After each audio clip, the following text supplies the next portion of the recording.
E é justamente essa constante aqui que vai ser a nossa constante de equilíbrio. E de uma forma geral, galerinha, a gente pode dizer que a constante de equilíbrio vai ser igual à concentração do produto sobre a concentração do reagente. Então, se isso cair na prova, galerinha, é só a gente aplicar.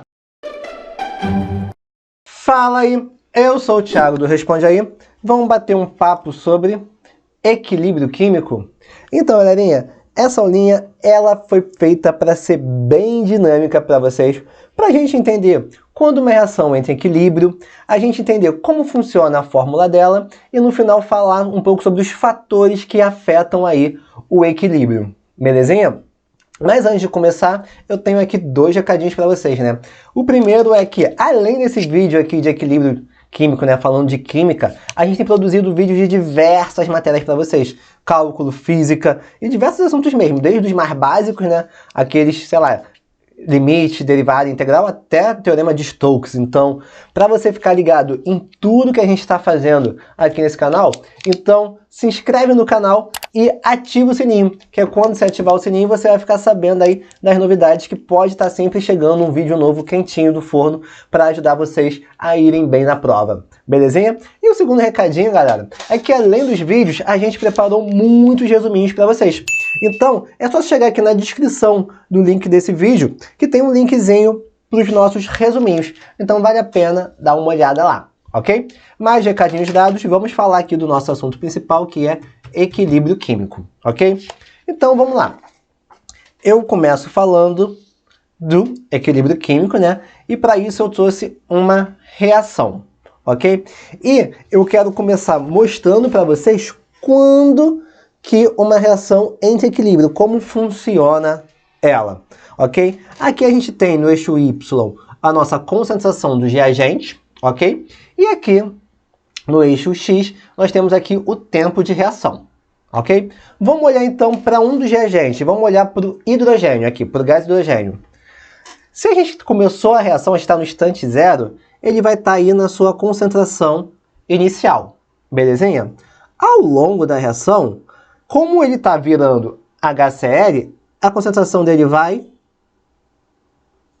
decaindo, decaindo, decaindo, decaindo, decaindo, até ficar constante, né? A gente vai parar de consumir esse gás hidrogênio, ok? Agora, vamos tentar entender agora o comportamento do HCl. No instante zero, a gente não teria nada, perfeito? Mas ao longo da reação, ele vai sendo formado. Então, a concentração dele vai aumentando, aumentando, aumentando, aumentando, aumentando, até estabilizar. Belezinha? E aí que eu faço uma pergunta. A gente entendeu que o reagente vai decair e estabilizar, e o produto ele vai subir e estabilizar. E agora eu pergunto quando que a gente sabe que ele entrou em equilíbrio. Então, galerinha, ele entrou em equilíbrio quando a concentração deles não vai variar mais, ok? Isso aqui é o ponto que ele entra em equilíbrio, ok? Então, vou botar aqui, reação em equilíbrio. Por quê? Porque as concentrações, a partir de agora, ficam constantes. Concentração constante, concentração constante. Belezinha? Então, galerinha, a reação entra em equilíbrio no gráfico quando a gente vê que as concentrações não variam mais, estão constantes, ok?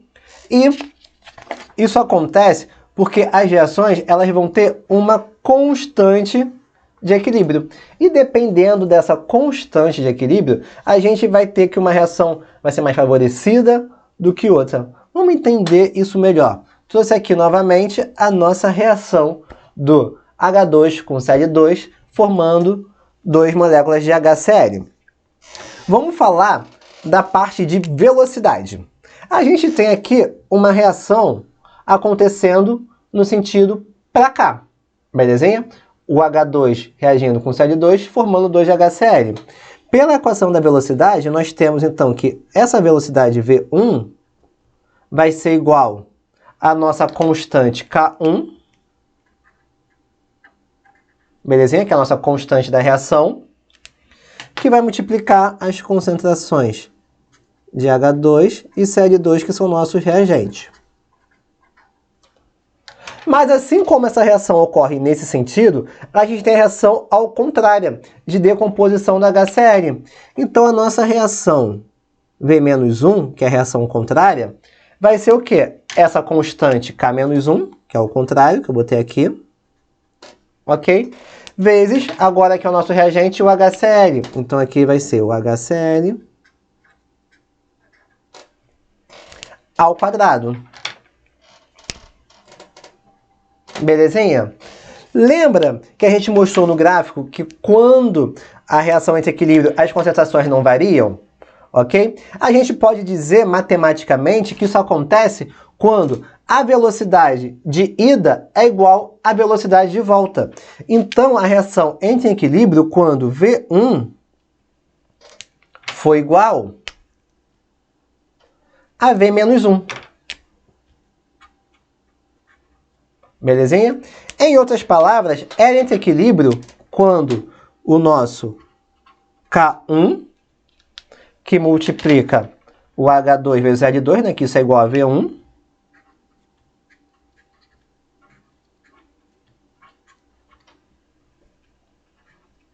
foi igual ao nosso V-1, né, que vai ser o K-1, multiplicando aqui o nosso HCl ao quadrado. Ok, o que a gente pode fazer agora é, tudo que for constante a gente bota de um lado, e o que não for a gente bota do outro. Então a gente passa essa parte de concentração para cá, dividindo, e essa constante aqui da equação do V1, menos 1, desculpa, para cá, dividindo também.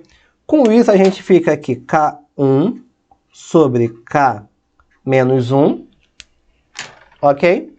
Vai ser igual ao nosso HCl ao quadrado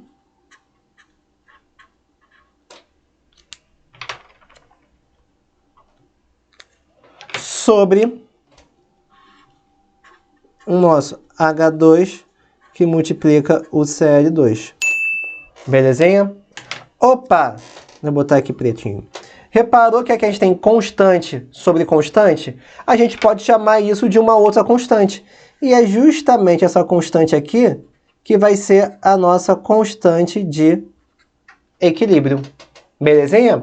E de uma forma geral, galerinha, a gente pode dizer que a constante de equilíbrio vai ser igual à concentração do produto sobre a concentração do reagente. Então, se isso cair na prova, galerinha, é só a gente aplicar.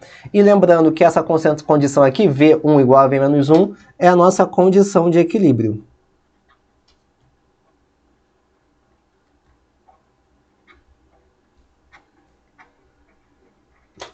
E essa vai ser a nossa formulinha geral. Belezinha? Agora vamos entender os fatores que deslocam o equilíbrio, né? Como esse equilíbrio ele pode ser alterado. Mas antes de eu te contar como isso funciona, eu queria perguntar se você está gostando desse vídeo. Se você está gostando desse vídeo, galerinha, dá o seu like no final do vídeo e se inscreve no canal e ativa o sininho para ficar sabendo das novidades, porque a gente vai produzir mais vídeos para vocês. Então, você inscrevendo no canal, você incentiva a gente a produzir mais e mais vídeos aí para vocês. Belezinha? Mas, não esquece também de dar uma olhada no resuminho, porque também é importante, tá bom? A gente prepara vídeo, mas a gente também prepara resuminho para você aí dar uma olhada, quem gosta de ler antes da prova, tá bom? Mas vamos lá. Quando a gente está falando agora dos fatores que vão afetar o equilíbrio, a gente vai estar falando do princípio de Le Chatelier. E ele diz isso daqui, que quando um sistema em equilíbrio ele sofre uma perturbação qualquer, ele se desloca no sentido que tende a anular essa perturbação, ajustando o equilíbrio de novo, ok?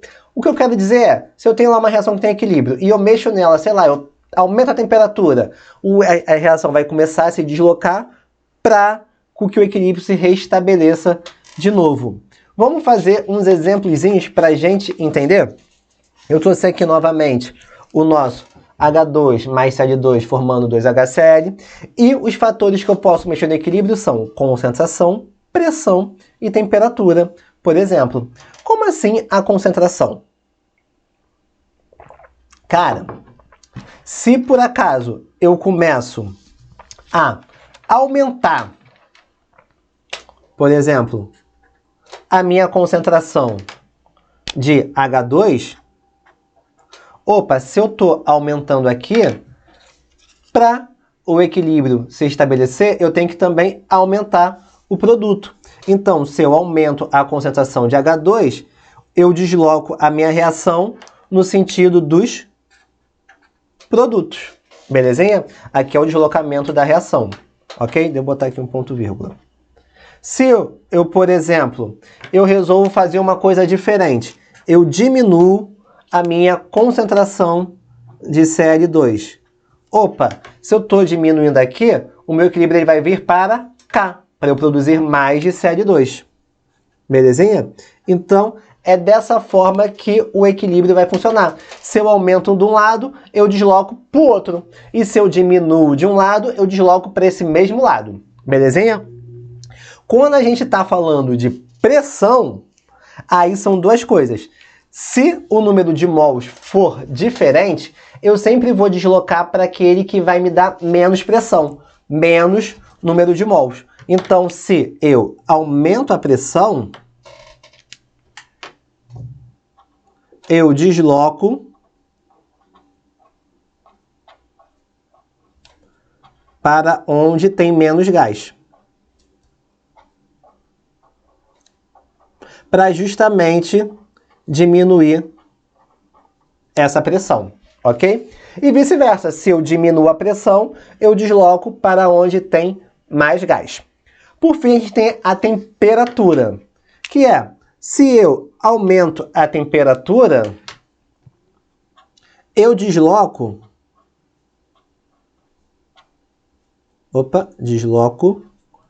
para o sentido endotérmico, o que vai fazer com que eu absorva essa energia que eu estou aumentando. E se eu diminuo a temperatura, eu desloco para o sentido exotérmico, para liberar energia e compensar aí essa queda de temperatura, ok? Então, resumindo, se eu aumento a concentração, sentido contrário. Se eu diminuo a concentração, mesmo sentido. Se eu aumento a pressão, desloco para onde tem menos gás. Se eu diminuo, para onde tem mais gás. Se eu aumento a temperatura, sentido endotérmico. Se eu diminuo a temperatura, sentido exotérmico. Belezinha? Então, esse vídeo te ajudou? Responde aí. Se curtiu, dá seu like, se inscreve no canal e sempre vale a pena dar uma olhada aí no resuminho ao final dessa aulinha, tá bom? Um abraço, pessoal!